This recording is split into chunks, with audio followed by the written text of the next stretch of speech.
Oh, hello everyone, thank you for tuning in.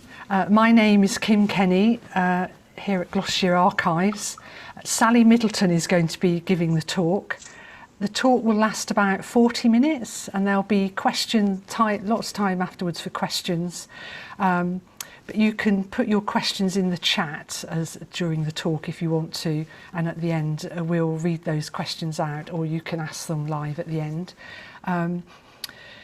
We're recording this talk, so if you don't want to be seen, turn your video off, and we'd also ask that you mute yourselves so that we don't get any unwanted background noises.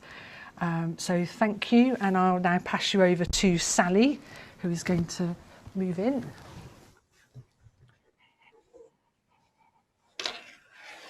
Hello everyone, and good afternoon to you. And today we're going to have a whistle-stop tour through Gloucester's asylums. Kim and I have put a PowerPoint together based on what we know about asylums, what we found out in our collections and in the research. But it is a whistle-stop tour. We're not going to do a chronological journey through the history of the asylums. We're going to draw out some really interesting and specific items to have a look at. So I'm going to move on to the first slide. And the first slide is really all about the history of mental health provision in Gloucester, and it's really quite fascinating. So the first county asylum at Horton Road opened in 1823 under the County Asylums Act of 1808, which was an act of parliament under the reign of King George III, and it closed in the late 1980s. The second county asylum at Coney Hill opened in 1884 and it closed in 1994. And Barnwood House, a private asylum, opened in 1860 and closed in the 1960s. And these asylums were all built to provide specialist care for those who were living in workhouses and deemed to be insane. And I will be using the language of the time when I go through the talk. So if I use words like insane or lunatic, I hope that doesn't offend people. I'm using the language that we find in the original documents. So the history of asylums, again, is a very interesting one, and it goes all the way from private madhouses right through to the founding of the National Health Service. And before 1808, lunatics were housed in privately run asylums or charitable institutions or the workhouse. But often they were privately run asylums, and these could be people's homes where the families of those admitted would have to pay fees, an annual fee, to keep people effectively locked up. In 1828, the justices of the peace were given the power to build asylums. So in each local authority, you had JPs, and they were given the power to build asylums. And in 1888, responsibility was given to the county council, new then, in its new roles, its new range of roles. And in 1948, this passed on to the National Health Service.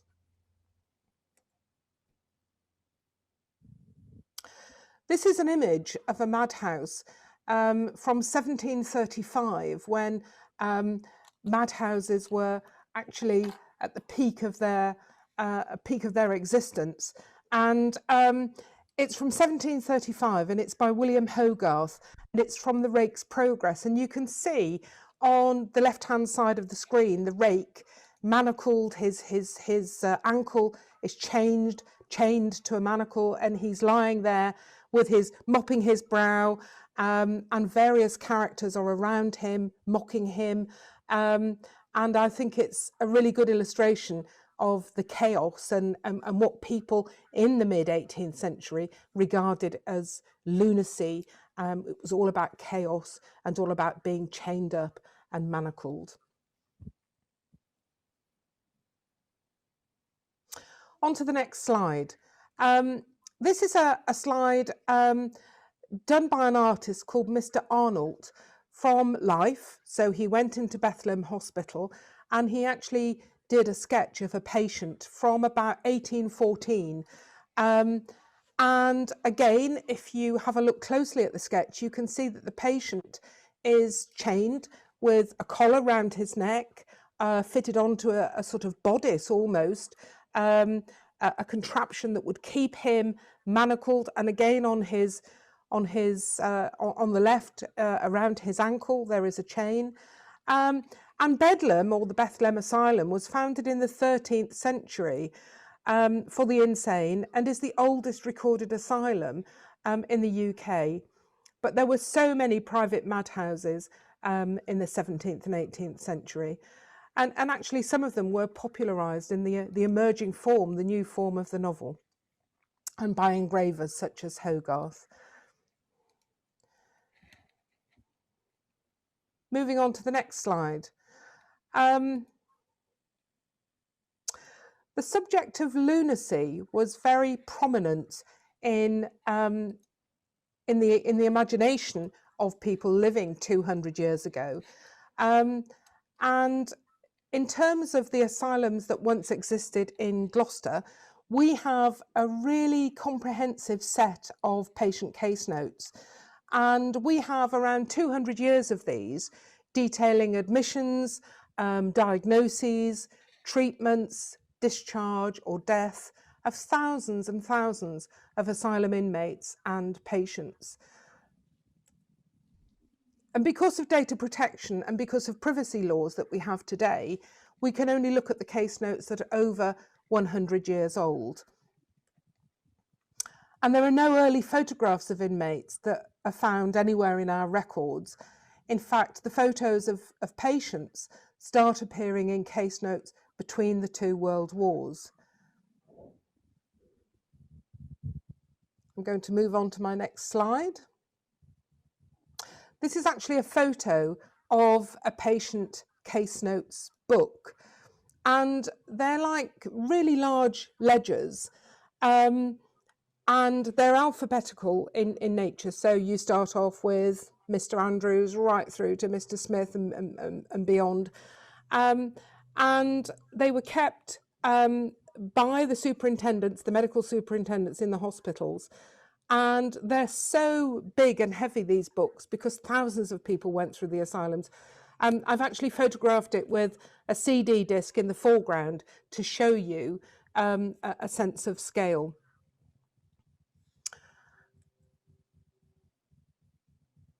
This is a photo inside that particular casebook. And one of the things that I think is really difficult is that in the case notes, you don't get a sense of the patient.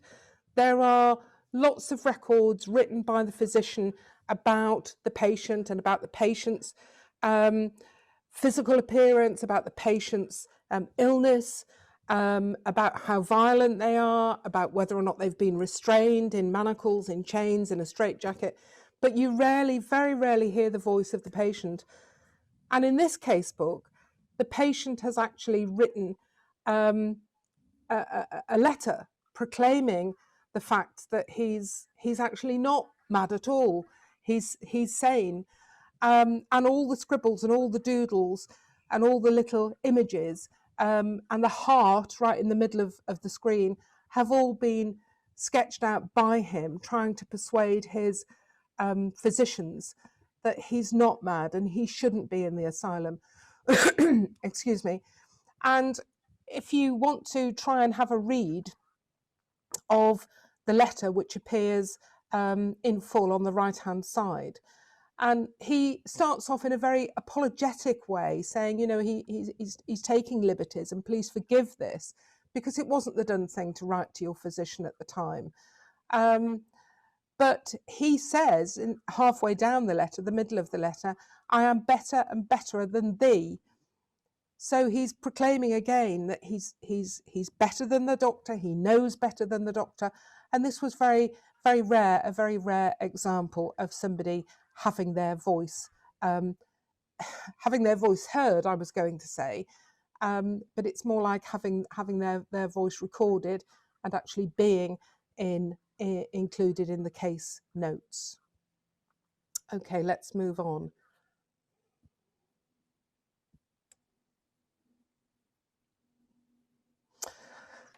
It was actually in Barnwood House, that the photograph that I've just shown you, a patient in 1902 to 1903 called James Matthews. He was admitted on the 18th of October 1902, age 45. He was described by the attending physician as incoherent and wild talking. The physician also wrote, he said he was persecuted by the Holcrofts, former employers. He was diagnosed with mania, overwork was given as a cause, and sedatives were given. And the patient's letter and a sketch of an airship and notes to the doctor in March 1903 state that he's now quiet and conducting himself well. He was discharged the 4th of May 1903 and is described as now quiet. And often patients in the records are described in terms of whether or not they're a nuisance, whether or not they've needed any help and assistance or correction, or whether they've been, as I say, a nuisance to either fellow inmates or to the doctors. So that was quite interesting to see how they talk about somebody who was admitted for incoherent and wild talking. I want to talk a little bit about the strange case of Amelia Allen in 1894. I've given the reference at the top of the slide, and Amelia Allen is somebody who features more than once in our patient case note records. She was admitted the first time in June 1894 from Stroud Union, in other words, the workhouse. Cause was puerperal, which means related to childbirth, and her age was 27 years old. She had 3 children, and for education, it said that she could read only. So not that she could write, not that she had any other qualifications or that she'd finished school, just that she could read only, and she was married. In the medical certificate that was written out by somebody called A.B. Cook, a doctor who admitted her into the asylum, he says that on visiting her, I found her sitting up in bed with a wild and anxious countenance, saying she was haunted by devils and dogs. This is the same woman who some 6 to 7 years ago jumped off Clifton Suspension Bridge and was saved from destruction by her clothes acting as a parachute bearing her up. Now, in fact, the story of Amelia Allen is well known in Bristol. I've worked with volunteers here, some of whom lived in Bristol or were born and grew up in Bristol.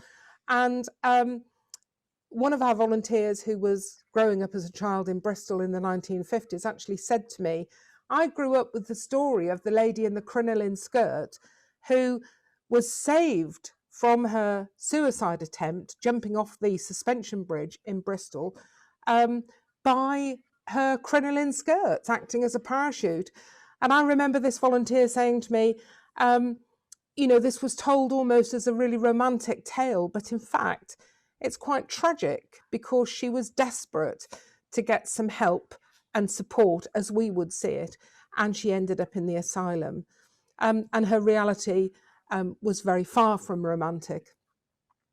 In December 1894, just getting back to Amelia Allen's story, shortly after, a few months after she was admitted to the asylum, the patient was described as very sly and underhanded and inclined to violence and aggression. And she remained in the First County Asylum for over a decade. So somebody who almost certainly was brought in from the record, and I've given you only the barest bones there, somebody who from the record was brought in because of an issue relating to childbirth, perhaps what we might today call postnatal depression, ended up spending over a decade in an asylum. And that, I think, is quite shocking in lots of ways. I'm going to move on to my next slide. And this is a photo of the inside of another patient casebook, including a death certificate. Many people who were admitted to an asylum ended their days in the asylum. And we have records of people who perhaps spent 20 or 30 or 40 years in an asylum. This patient's stay in the asylum was very brief. He was only there for a matter of weeks or months. But some people's stay in the asylum could go on for decades, as I've said, and patients would stay in the back wards of the asylums for decades and become very institutionalized. One thing I would suggest you look at closely in this slide is the weekly entry by the attending physician, and it literally is one line. It's 3 or 4 or 5 words, which I find quite shocking today, because I think today's doctors and hospital doctors would keep, obviously, much better records. So moving on. Yes, I want to pull out some interesting facts about the first county asylum. By the 1830s, Horton Road Asylum, or the first county asylum, had the highest rate of recorded cures in the field of mental ill health in the whole of England. Now, I was dumbfounded when I found this out. It was the 8th asylum to be built in England following the success of the retreat in York. But of course, it led on to there were so many people incarcerated at Horton Road Asylum that there needed to be an overspill, and that's when the second county asylum was built, but we'll get on to that. In 1841, at the first county asylum, mechanical restraints were withdrawn. And at that time, only a handful of asylums had taken this step, and it was seen as enlightened and humane. So I think that was very interesting as well, that we, within 20 years, less than 20 years of it opening, actually mechanical restraints had been disposed of.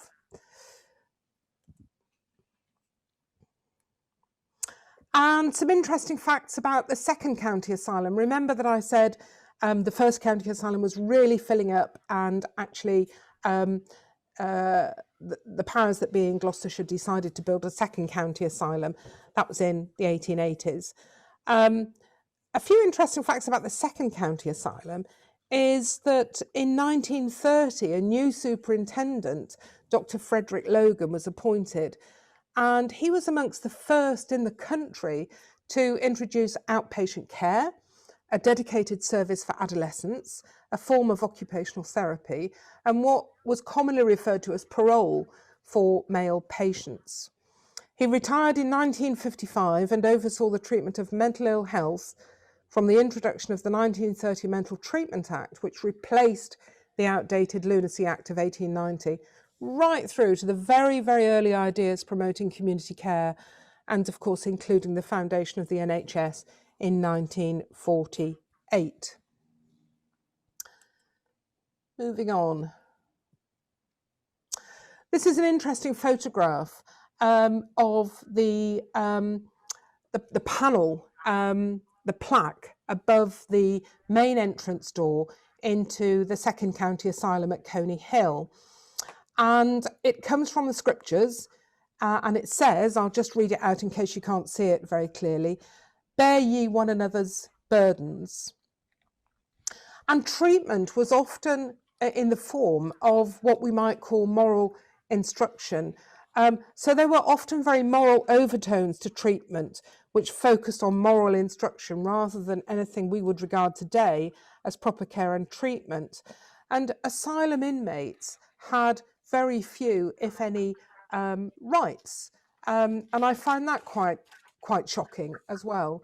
And this plaque almost certainly was there to remind people of their place, and the fact that illness, including mental illness, including lunacy, was a burden, and we had to bear these burdens and we had to deal with them.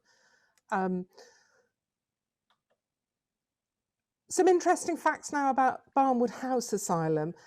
Ivor Gurney, the World War I poet, was a patient at Barnwood House.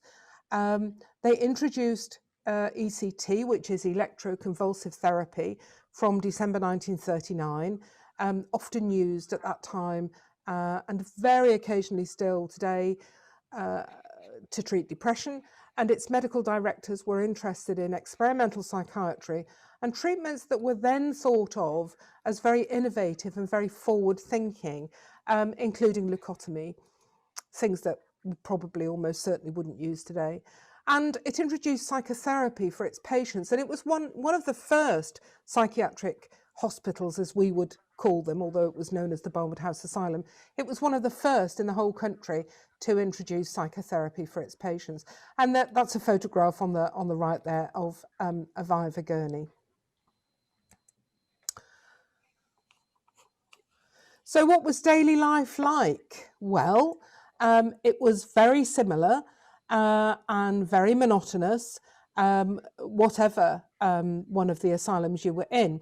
There were airing courts and public viewing areas, certainly at the first county asylum when that was built in the 1820s, where members of the public could actually go and look at the lunatics walking around and taking the air. There were single-sex dormitories, there were communal clothes, there was a brewery on site and a daily allowance of beer, right through from the day that the first county and second county asylums opened, right through to the 1930s.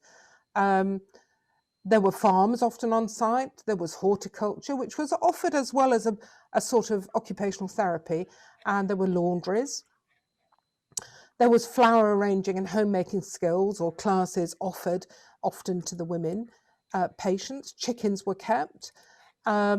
Corridors of over half a mile long, based on prison architecture and prison plans, were really very common. I think I would have found that if I'd been a patient or even a member of staff in an asylum. I think having a corridor of half a mile long or more would be very, very intimidating. But these were not places of comfort. They may well have been places of refuge and places of asylum, but they were not necessarily places of comfort. And there were padded cells and there were mechanical restraints. Moving on.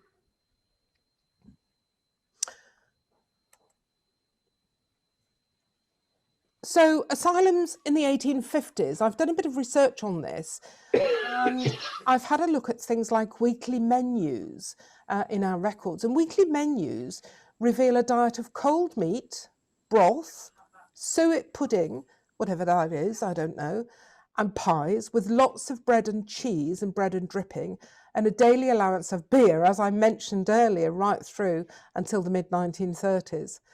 And the largest asylum in England in the 1850s, which was in many ways the height of asylum incarceration, it was in Surrey, in Hamwell, and had over 1,000 patients. So these institutions were often very, very large and very complex in their kind of hierarchies and structures.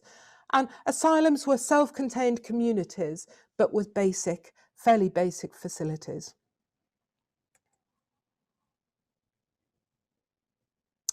What were the medical conditions that were described at the time? Well, a very common one was GPI, or general paralysis of the insane. And this is the result of syphilis.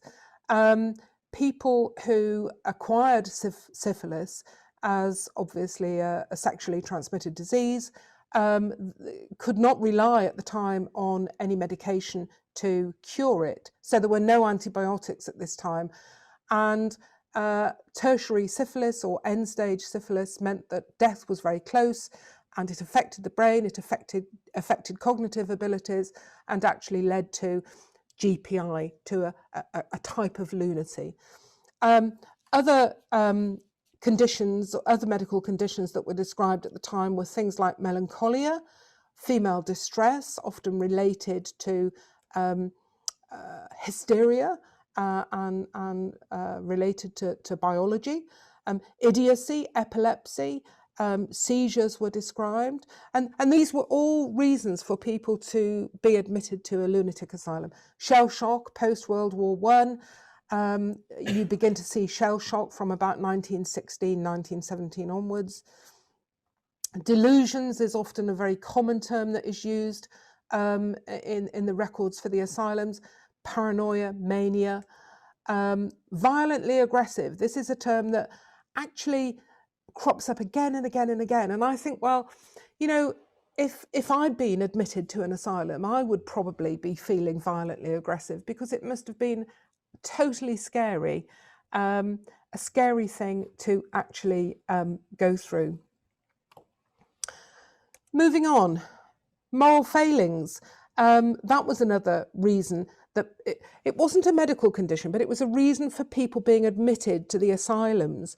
And moral failings could be anything from giving birth out of wedlock, so having an illegitimate child if you were a new mother.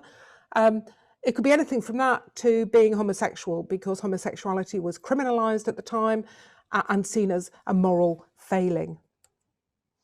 And finally, certainly towards the end of life and in old age, dementia. And dementia is a term that we think of often as being quite new, but in fact, if you look at the records from the mid-1800s and the late 1800s, you will see dementia used as a term, and quite commonly. So what treatments were available? The honest answer is not many. They were few and far between. On admission, you might have a hot bath, you might have a cold bath. Depending on your behaviour and your conduct, you may have further cold baths. There were mechanical restraints, which we've already had a look at, and I'll show you a photograph of one of those in a moment. There were sedatives or sleeping draughts, often things like paraldehyde, which was very effective at sending people off to sleep and keeping people's moods fairly low and effectively sedating people. There was occupation, so the women may be taught flower arranging or some embroidery or something very similar. Occupation could also include horticulture and doing the garden, and often the male inmates or the male patients were involved in gardening.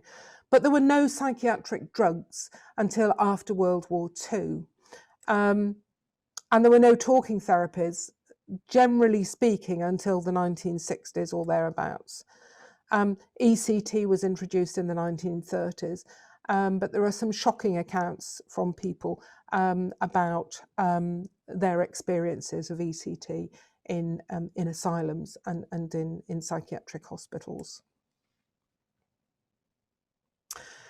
So I said I was going to show you an example of a mechanical restraint. And this is an example of that was found in the cellars of an asylum in Surrey, opened at the same sort of time as the first county asylum here in Gloucester. And it was discovered in the 1990s, and it had been lying in the cellar for probably by then at least 80 or 90 years. And these types of restraint were very, very common in Victorian and Edwardian asylums across the whole country. There were also what we would call padded jackets or straight jackets, and these were commonly in use. And if you look at the collections that we have and you look at the patient case notes, you will see often mention of straight jackets and people being chained for their own good. So moving on. Moral degenerates. This was a particular kind of class of patient. I've already made some references to them. Women who had given birth to illegitimate children, homosexual men, because homosexuality was criminalised until 1967, and the Lunacy Act of 1890, which governed much of what went on in late Victorian, Edwardian asylums, was not reviewed and updated until the 1930s, but there were backwards for long stay patients which still existed under care in the community until care in the community actually came along in the mid-1980s. And some patients who were regarded as morally degenerate actually spent decades in institutional care. The origins of the first county asylum at Horton Road. this is quite interesting. Public subscription started in 1796, not long after the Industrial Revolution, led by local philanthropists, including Sir George Onesiphorus Paul. There is a marble bust of him in Gloucester Cathedral. Edward Jenner was also a subscriber, as was Robert Rakes. And in 1842, at the First County Asylum, the inaugural meeting of what became known as the Royal College of Psychiatrists was held. So that's an interesting historical fact in terms of the history of mental health in Gloucester. This is a drawing of the Second County Asylum by the architects. Notice how grand it is. It has patterns in the brickwork. It's not just your ordinary run-of-the-mill late 19th century public building. It's actually quite ornate, with tall chimneys, with a very decorative clock tower, and it was actually meant to be rather forbidding, and it was meant to be seen for miles around.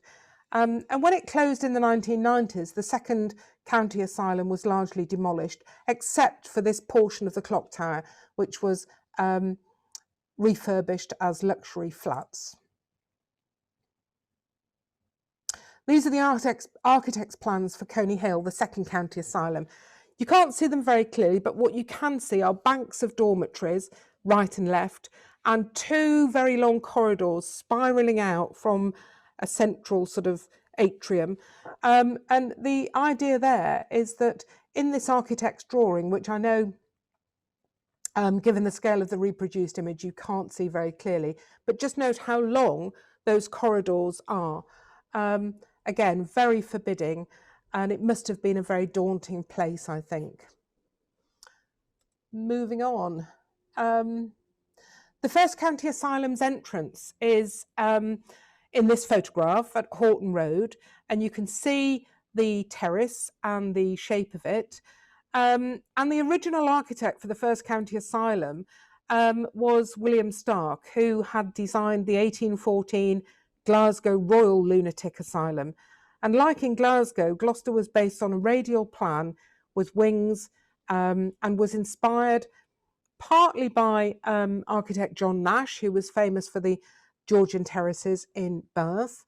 And a number of other architects actually got involved in the plans as well, because it took at least a couple of years from the start until the finish of building the First County Asylum.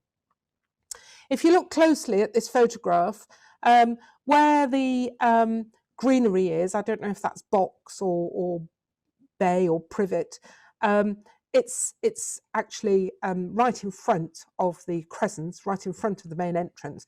And underneath that road and underneath that greenery, I'm reliably informed, and I know one or two people who used to work in this psychiatric hospital, I'm reliably informed that there are still the cells, or the padded cells, that were once used, 200 years ago when the place opened, and that they're still intact with manacles and chains on the wall. I don't know, I haven't seen them myself, but that's what I'm reliably informed. And this is a photograph of the Second County Asylum's entrance at Coney Hill. It had already been gutted by fire and was about to be demolished, apart from the clock tower, which was refurbished and turned into luxury flats. It did provide, this Second County Asylum did provide overflow accommodation for those from the First County Asylum in Horton Road, those who could not be cured, those who, instead of discharge, were to spend perhaps years, if in some cases decades, living in an asylum, and they were transferred to Coney Hill as a more modern facility. It was surrounded at the time it opened in the 1880s by farmland and by open countryside. So that's an interesting image there.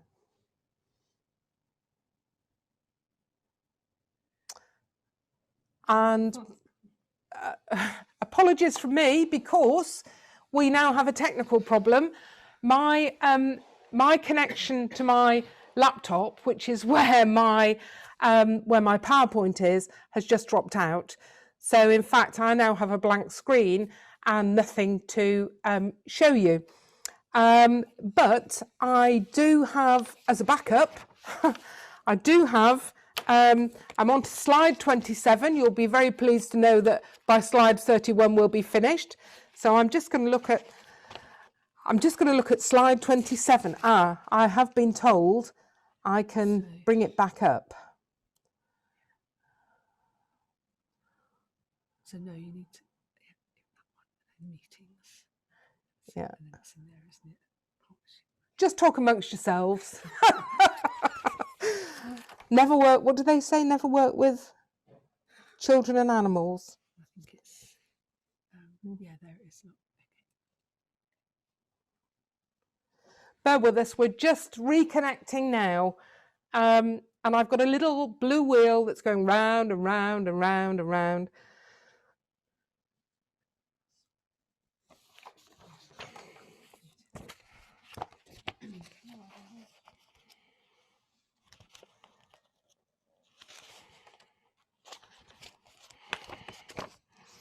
I'm going to carry on. We don't have any images. I'm really, really sorry about this. Normally the technology works. Today it's decided not to work, but hey ho.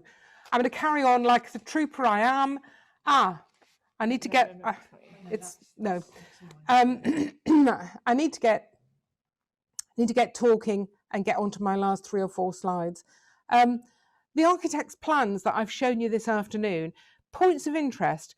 The buildings were meant to be forbidding, but they were also meant to be very grand for a lot of people who were perhaps of working class origins or had lived in a workhouse previously. The buildings would also have been really grand as well as quite forbidding. Early asylums were based on plans for prisons, so it was very much, the asylums were very much about housing people, keeping them away from society, intervening in their lives. Now the lights are going on and off. It was about keeping people away from the rest of society, from polite society.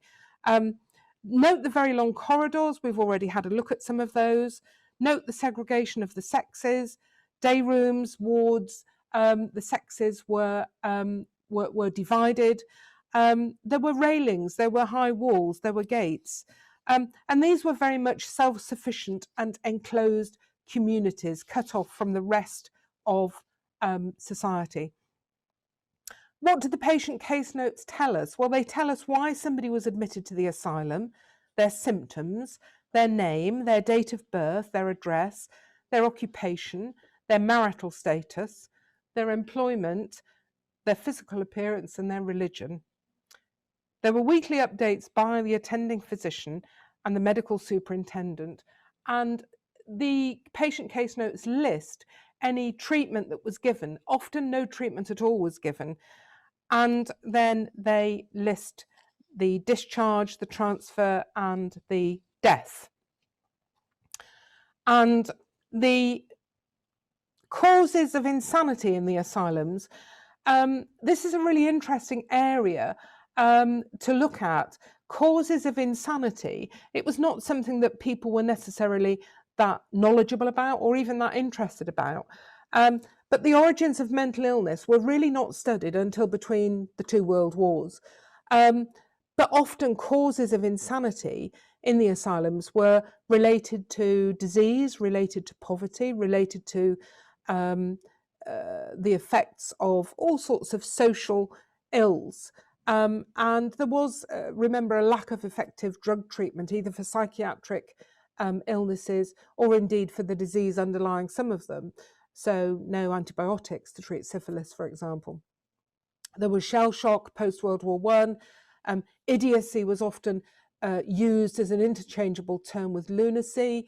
Moral degeneracy. Overstudy was something that was given as a cause of insanity. Hysteria was given as a cause of insanity in women. Childbirth was given as a cause of insanity in women. So these are all very arbitrary to our way of thinking when we know a lot about the origins of disease. And they simply didn't in those days. Why are these collections important today? Well, for lots of reasons, because they tell us about our past, they document the history of mental health care in the county. They can be used for projects to inform, they can be used to educate people, and above all else, this is the crucial thing for me, this is the most important thing, above all else, they provide first-hand accounts of life inside Gloucester's asylums. And finally, that's the end of this talk. It was a bit of a whistle-stop tour through the ages and through life in Gloucester's asylums. We really hope you've enjoyed this online talk. It's part of a series of monthly outreach events that we're hosting online on the fourth Wednesday of each month at 1 p.m. And thank you for joining us. We hope you come and join us in future talks. And I can only apologise about the technical problems that we've had this afternoon. So please accept my apologies. We have about 15 or 20 minutes. If anybody would like to ask us any questions, please fire away. Over to you.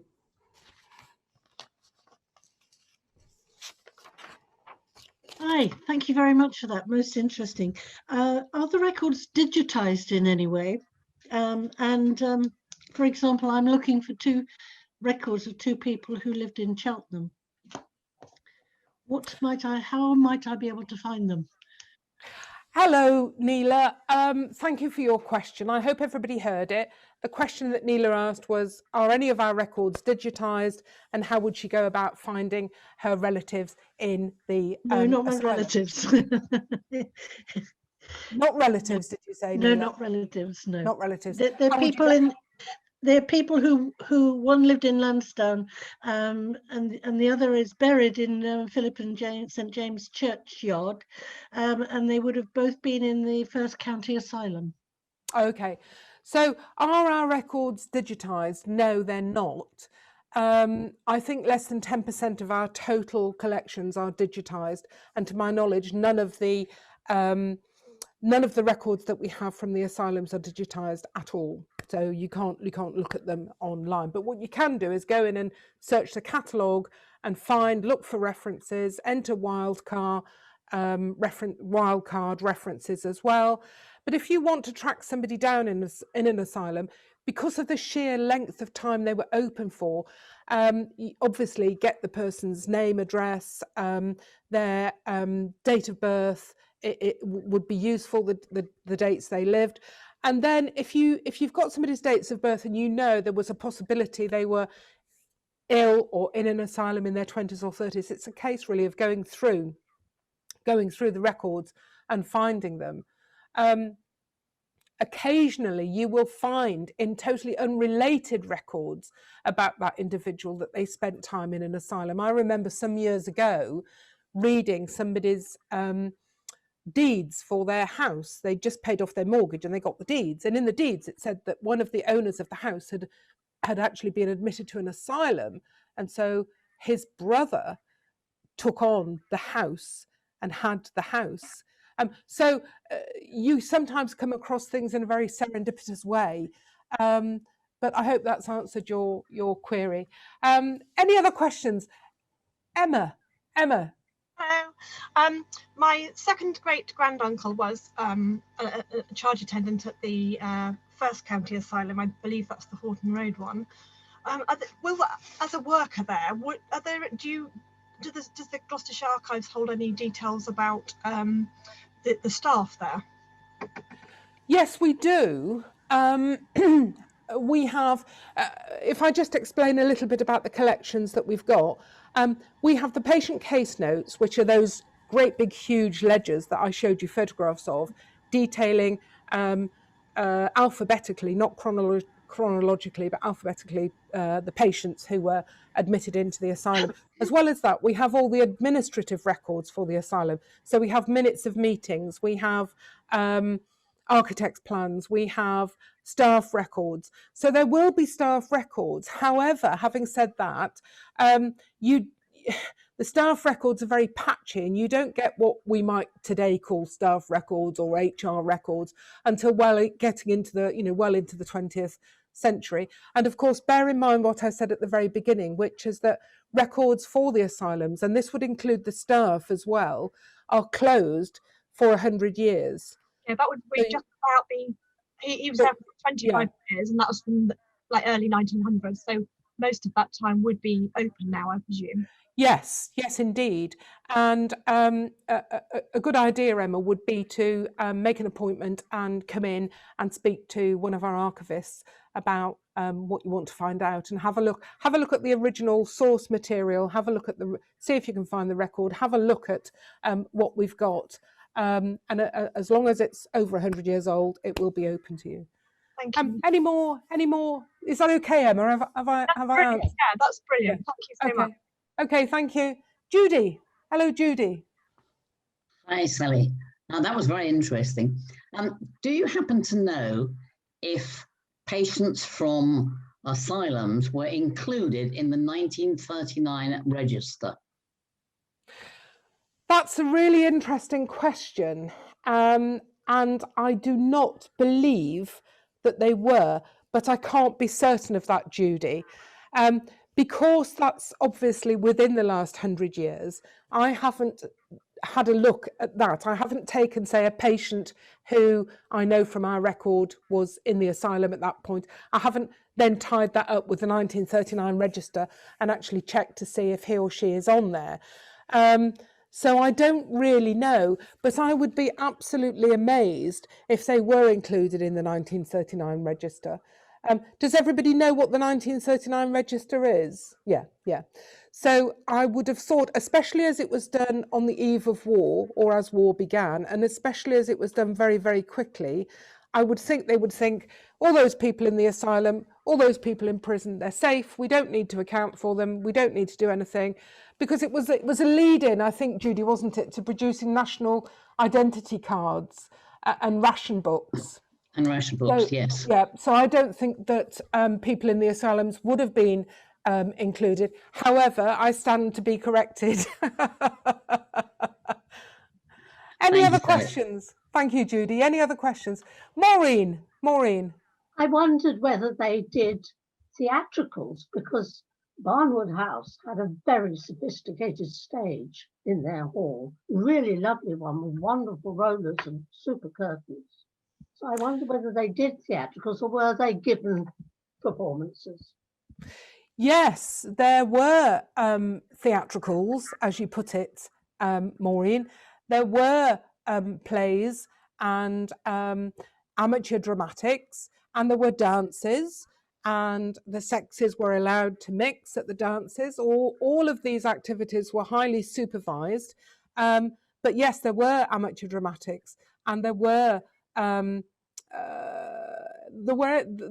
periods of entertainment as we would see it today, and it was about keeping people occupied. So yes, indeed, you're absolutely right. Any other questions?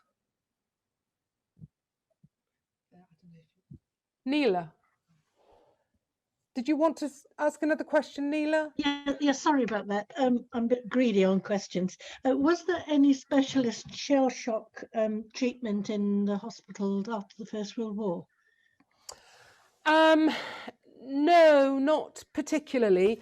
Sedatives were used very, very widely, still at this point in the Edwardian times, and right through actually until the asylum stopped providing a service. But there would be sedatives to keep people quiet and to calm them down and to contain them and to reduce any risk of harm to themselves or others, or reduce any risk of violence. There would be some talking, therapy, but very, very few and far between. But there's no specific treatment that I can find in our records to do with what we would call shell shock, or even what we would call today post-traumatic stress disorder. That's not to say it isn't there, because I haven't read every single asylum case book that we have. And of course, if you put that search term into the records, you won't into our online catalogue, you won't really find a great deal. So there would have been some treatments, but what treatments there were wouldn't make much sense to us today, Neela. No. I wonder, because Naunton Park Hospital, the Rake Hospital in Cheltenham, had a special ward where they used colours. They had a cerulean blue ceiling and yellow counterpanes. And they had an eight-bed hospital, eight-bed ward, where they treated shell shock patients, and they were using this experimental idea. Yeah, there's a lot that's been written actually about experimental treatments that happened around the time of World War One. But in fact, you have a huge dissonance, because on the one hand, shell shock was not recognised, I think, by the British Army, and deserting soldiers, people who wouldn't return or couldn't return or scarpered before they were called back to the front, having had perhaps hospital treatment for injuries. They were regarded as cowards, they were court-martialed, some were shot. So the British Army didn't at that time recognise this condition. It has since been recognised, and some lunatic asylums offered some form of help and therapy and support, but it was very scattered across the country, across the UK, and I don't know if any of it was offered here in Gloucester. We do have patients coming in with shell shock in Gloucester's 3 asylums at that point, but I don't know if any treatment as such was offered in Gloucester. But it depended very much on the interests and the experience and qualifications, but the interest really of the medical superintendents that worked in the asylum at that time, and if they were interested in those new and developing areas of what we would call now psychiatry. Thank you. I can see a number of comments in the comments section, in the chat section. Hanwell is in Middlesex, not in Surrey. Thank you very much, Julie, for telling me that. I did know and I'd forgotten, slip of the tongue.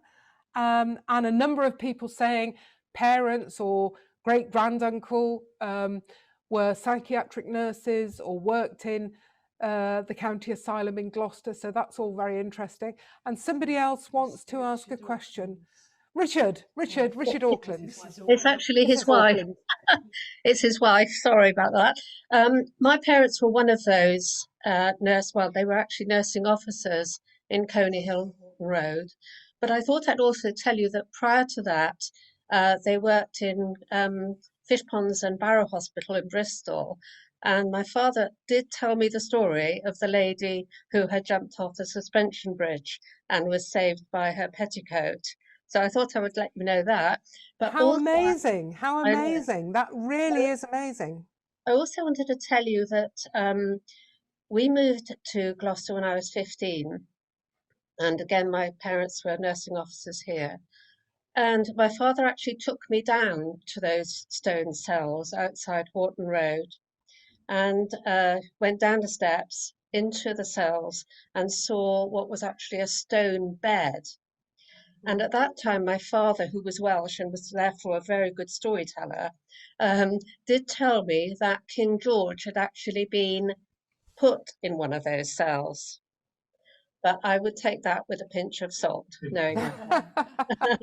But I also did say in the chat room, because I've had that experience of being brought up in the grounds of Coney Hill Hospital and worked in the occupational therapy department, I do have what might be interesting info, but I thought I would tell you that there was a lady there, a patient, and I had been, I saw this patient.